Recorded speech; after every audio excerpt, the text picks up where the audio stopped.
I'm a simple girl. Always have been. The first time I fell in love, my best friend told me, if a guy's a player, just get a new one. I took her advice to heart. My first boyfriend wasn't exactly faithful. He had this inseparable girl bro always hanging around. So I found another one. My second boyfriend wasn't great either. He practically lived in bars, and his phone was a graveyard of pretty girls' numbers. So I found another one. The third was still hung up on his old flame, a girl he could never forget. Just as I was about to start the hunt for number 4, my best friend kicked down my door and screamed at me, her voice cracking with desperation. The whole point of get a new one is that you dump the old one first? I just stared at her blankly. Oh, well, which one do you want? I can give you one. Growing up, I did what my parents told me. Now that I'm older, I do what my best friend Zoe tells me. My life has been a straight line of studying and exams. So, when I finally got into college, I decided it was time to spread my wings, challenge myself, get a boyfriend. I inherited my parents' good looks, so I wasn't exactly lacking in that department, but I had zero idea what to look for in a guy. For that, I consulted the expert, Zoe. She was trying on a new dress in front of the mirror, casually imparting all her wisdom. Guys are like dogs, Thea. You're too nice to them, and they don't know what to do with it. The best way to handle them is to keep them on their toes. A little pushback, then a little affection. Oh, and don't ever try to change a guy. If he's a player, just replace him. Keep replacing them until you find one you like. I sat on a small stool, dutifully taking notes and nodding thoughtfully. I sort of got it, but maybe not completely. If you're not satisfied, replace him. And so, just as I was getting ready to find my fourth replacement, my first one found me. He cornered me, his voice tight with anger. Thea, who are those two guys? Why are they telling everyone you're their girlfriend?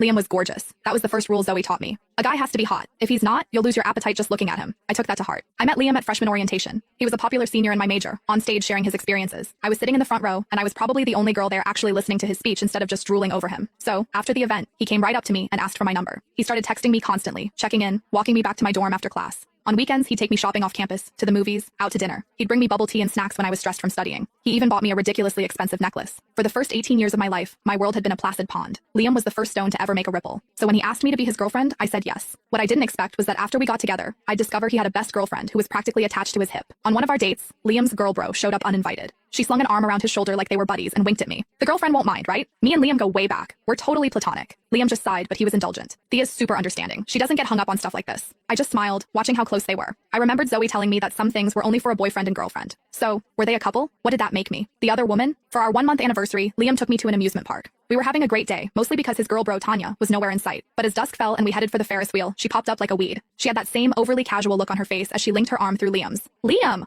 What a coincidence. You're here too? He smiled at her. Tanya, what are you doing here? Did you come by yourself? Yup, she said, her voice tinged with something sour. You know me. I can't stand hanging out with other girls. There's so much drama, and the guys were all busy today. They stood there chatting as if I didn't exist, as if I were just a stranger passing by. Finally, Liam seemed to remember me, though there wasn't a hint of apology on his face. Thea, Tanya's here by herself. Why don't we let her join us? At that, Tanya finally looked at me, plastering a look of regret on her face. Oh, the girlfriend. I didn't even see you there. You're not mad, are you? Tanya let out a little hiss. Liam and I are just friends. You really don't need to be so jealous about everything. I hadn't even said a word, and she was already painting me as the crazy, jealous girl. I smiled sweetly and shook my head. It's fine. I know you don't get along with other girls. The more the merrier. Tanya's expression flickered, as if she could tell I was being passive-aggressive. But Liam, bless his heart, completely missed it. He just thought I was being sweet and understanding.